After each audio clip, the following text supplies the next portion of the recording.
to realize that strong friend stuff is just BS. Like, you know how they be like, check on your strong friend? Ain't nobody the strong friend, because we all have like our like strings that like once they're pulled, it's off the Richter scale for us. Like the day that I hosted TMZ Live and the whole Jacob Blake thing happened, that was like a mounting point of emotions. That was like me watching videos of people be shot and remembering what it was like to get a phone call that my little brother was shot and laid out in the middle of the street. Tweeted a couple weeks ago, like, being a Black journalist in 2020 is like so exhausting. Hey guys, it's Loren.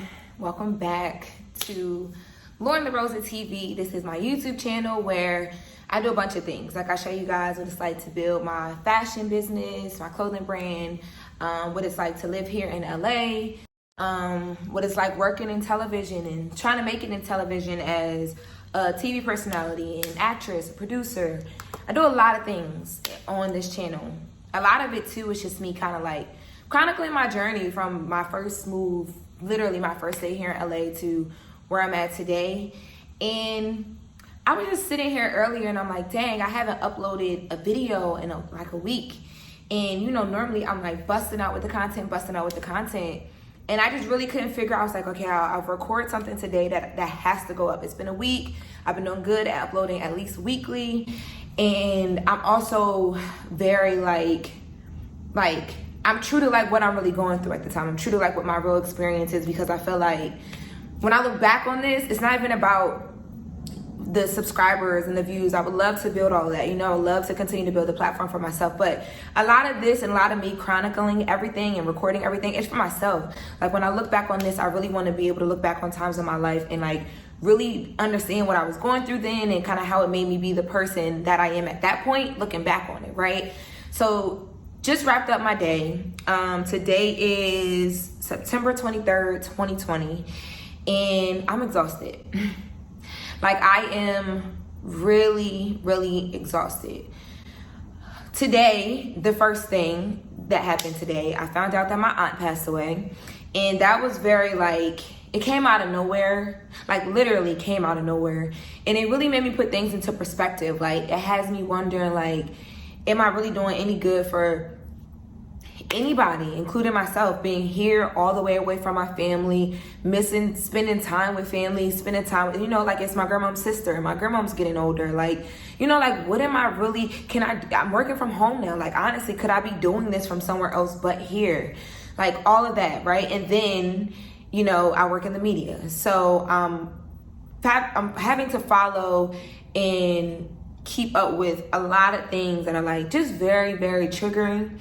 And a big part of that is the responsibility portion of it, right? So, you know, I work for a platform that covers a wide variety of things, including everything that's happening today with the social justice movement and, you know, things that are just near and dear to our culture, like near and dear to Black culture. And for me, like, you know, even though I've never been put in a position where I have to do anything, I just feel like there are certain things that, like, as a Black woman and as a Black person, a Black woman journalist and a Black journalist, there are just certain things and certain narratives I want to protect, and not even protect, but just want to make sure that they're told correctly and told from the whole perspective. So I do enjoy being able to bring that to the table, and I do enjoy being able to make sure that on such a national platform, and even just on my own social media or wherever, like, you know, like, Black people understand that Black people are not monolithic. We all are going through something as a whole right now, but that doesn't mean that we're all going through it the same way and have the same experiences with it, like all that stuff, right?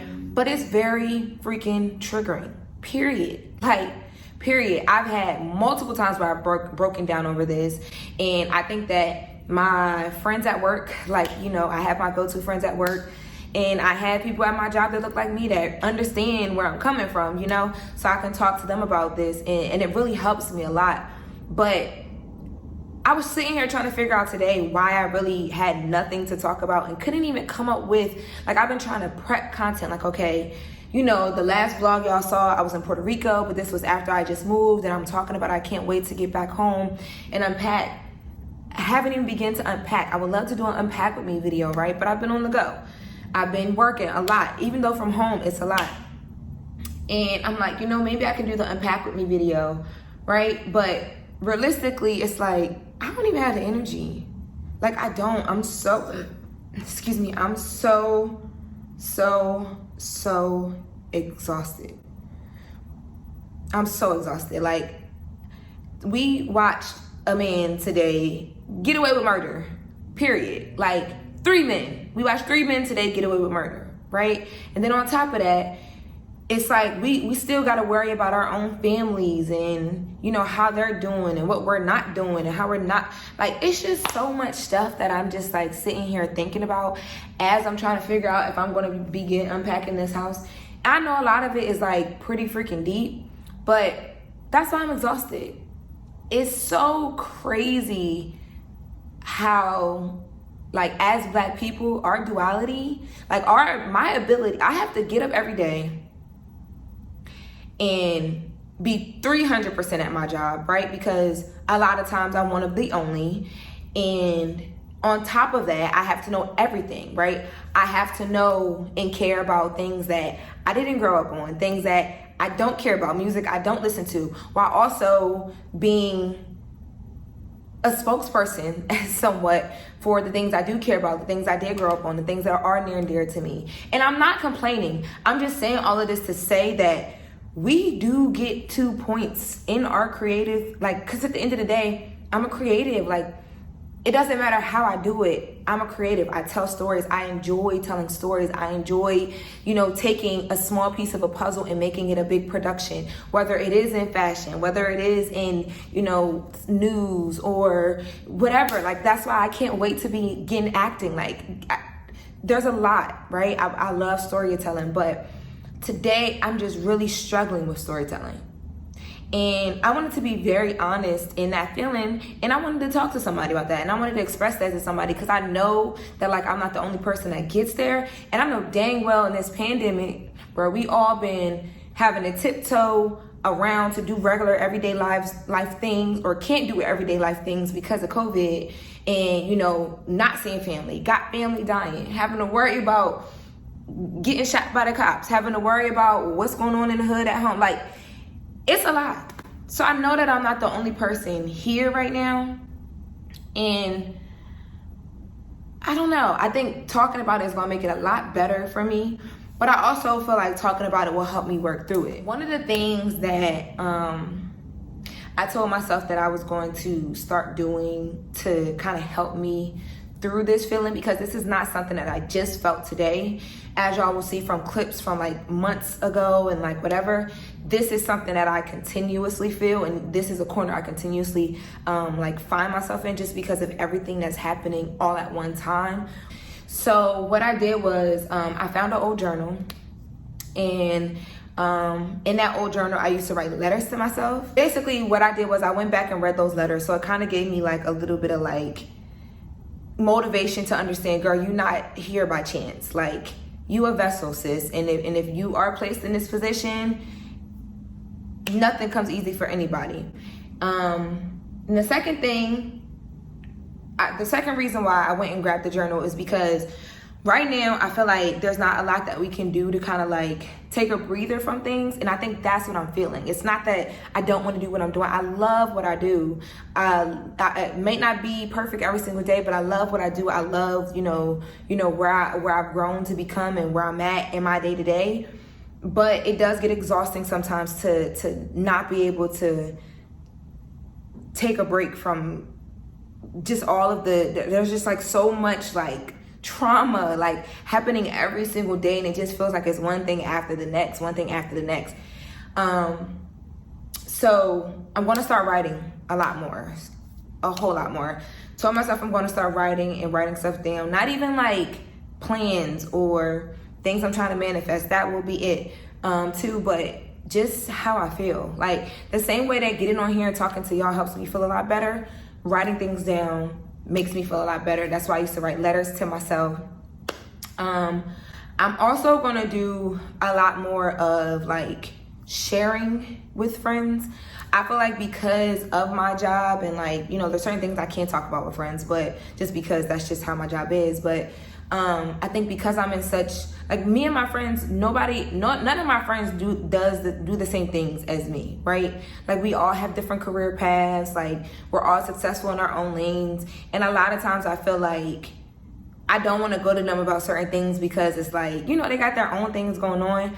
I'm going to stop that, because I also feel like a lot of, like, feeling emotionally exhausted is because when I'm going through these emotions, I'm like just holding them in and like going to sleep and waking up for the next day. And I've never dealt with what I was feeling from the day before. Like, the day that I hosted TMZ Live and the whole Jacob Blake thing happened, that was like a mounting point of emotions. That was like me watching videos of people be shot and remembering what it was like to get a phone call that my little brother was shot and laid out in the middle of the street. That was me literally being so scared every day that I don't talk to him, that, you know, something has happened. Like, those were a lot of things that built up. And I think I don't go to people about that stuff because you either don't want to be somebody's burden, but also it's like, it's hard. Like, those are things that are private. Those are feelings that are private. And even when you feel like you've dealt with them, I thought I was fine. Like, I thought, you know, that was years ago. Me and my mom went through that years ago. Me and my family went through that years ago. And bruh, I'm not okay.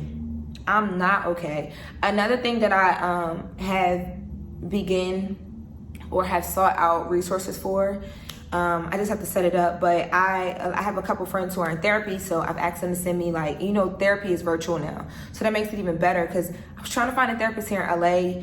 I really didn't know anybody who was consistently going to a therapist here in LA, so it was hard for me to get recommendations. I was scared to just go to a random person.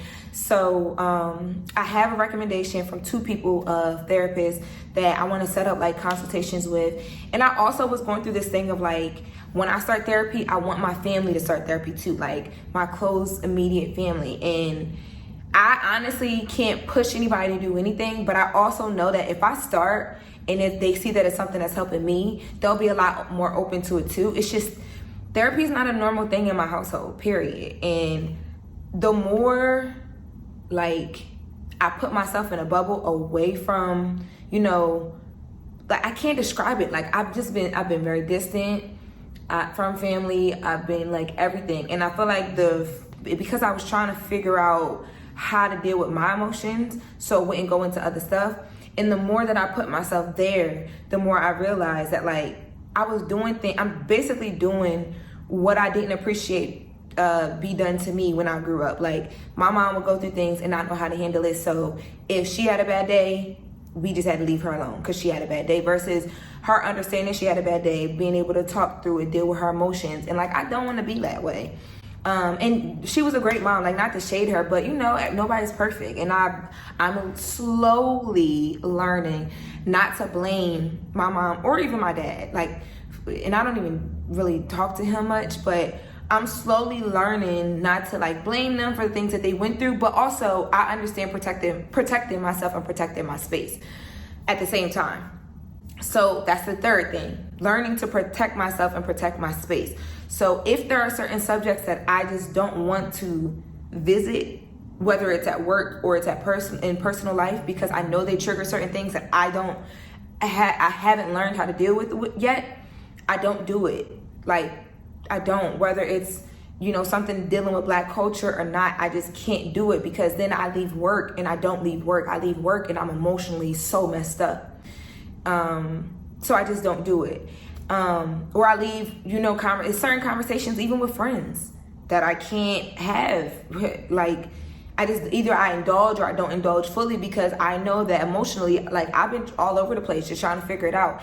And I also, like, the fourth thing that was really important to me that I realized is that I had to realize that strong friend stuff is just BS. Like, you know how they be like, check on your strong friend? Ain't nobody the strong friend, because we all have our strings that, like, once they're pulled, it's off the Richter scale for us, right? So there were a lot of things that I was like, no, I'm good. I'm strong enough to handle this. I got it. I'm over that. No. Because then when they come back up in other forms, like I mentioned, and they trigger me, I'm like, what the hell is happening? And I don't even realize it, but since you're being triggered because you never really dealt with these things. So, yeah. that's the type of time I'm on right now, is just really trying to understand, not even understand, because I've been sitting with myself. We in quarantine, I've been sitting with myself, not even understand, but I've been really trying to better deal with emotions that are coming from things that are happening in my everyday life, whether it's from things I'm reporting, things I'm going through with family, with friends, just my personal self, like whatever. That's where I'm at with it right now. And I tweeted a couple weeks ago, like, being a Black journalist in 2020 is like so exhausting, just because of like the focus of the media right now is Black people literally being freaking hunted down and killed. Like, and even that, right? You grow up in the hood and you be like, I seen people get shot all the time. Like, I'm good. That's me, right? And then I get on TMZ Live to host a segment, and I can't even get through the segment without crying, because I'm mentally so messed up that it just just watching that video made me think about my mom running up on my brother and seeing him laying in the street and jumping up and down and screaming because her baby's laid out in the street. You know what I mean? Like, yeah. You can't handle it all, and it's cool. And I wanted to make this video because I don't have anything all figured out. Again, this is a very, what Just Lil Boy be saying, it's a safe place, ladies. This is a very safe place. So I don't have it all figured out whatsoever, but I came on here to express what I'm experiencing and what I've realized about myself as I experience it, because it goes into how I deal with other people, from, romantic relationships to family to work, like everything.